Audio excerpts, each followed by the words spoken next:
मेरे दोस्तों, मसीह बन के जियो। मसीह बन के जियो का मतलब यह है कि हर वक्त मसीह के बातों पर अमल करें, उनके कही हुई तमसीलों के ज़रिए लोगों को समझाएं और उनके काम दोहराएं। उनका कलाम जगह जगह जाके लोगों को सुनाएं।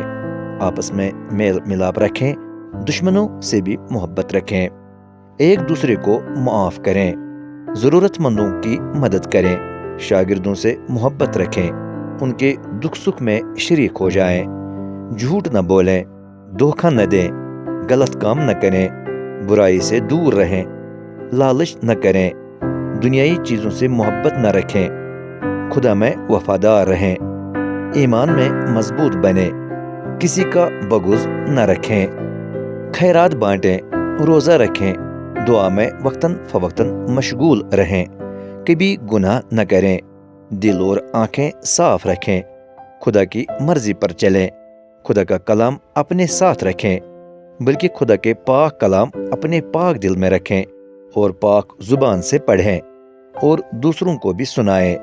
अपनी हर एज़ा को पाक रखें, क्योंकि हमारा जिस्म खुदा का घर है, लिहाजा इस घर को पाक व साफ और तंदुरुस्त रखें।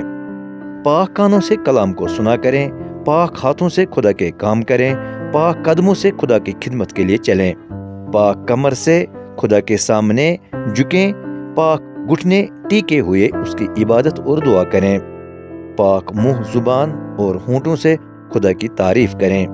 हमेशा परहेजगार बन के शैतान से दूर रहें, क्योंकि रास्तबाज पर शैतान हमेशा हमला करता है, लिहाजा उससे होशियार और खबरदार रहें। अपने उस्ताद की ताबिया रहें, खुदा पर भरोसा और तवक्ल करें, खुदा के साथ साथ काम करें, कभी घुमंड न करें, गालियां न बकें, कसम न लें, बल्कि हाँ की जगह हाँ और ना की जगह ना बोलें, तकब्बुर न करें, झगड़ा न करें, अपने आप को खुदा के सामने कमज़ोर और हकीर समझें। ईमान होते हुए कभी मायूस न रहें, बल्कि खुदा में हमेशा खुश रहें, उसके साथ अपना रिश्ता मजबूत बनाएं, हमेशा उसका शुक्रिया करें, चाहे कम मिले या ज़्यादा। हर वक्त खुदा के लिए खुशी की गीत गाएं और शुक्र व तारीफ के नात गाएं। खुदा की हमेशा बढ़ाई करें, क्योंकि वो पूरी दुनिया, हर चीज़ का और हम सब का मालिक है, बादशाह है। वो हम सब को संभालने और हमारा ख्याल रखने वाला है। उसको जाने, उसको कलाम के जरिए पहचाने, उसको अपने साथ होते हुए समझे, क्योंकि वो हर जगह मौजूद है। दुनियाई लोगों पर भरोसा कम, बल्कि खुदा पर भरोसा ज्यादा रखें। उसके तालीम के मुताबिक अपनी जिंदगी गुजारें, उसके पास उसके साथ जन्नत में हमेशा की जिंदगी का दिल में तमन्ना रखें। बाकी शुक्रिया।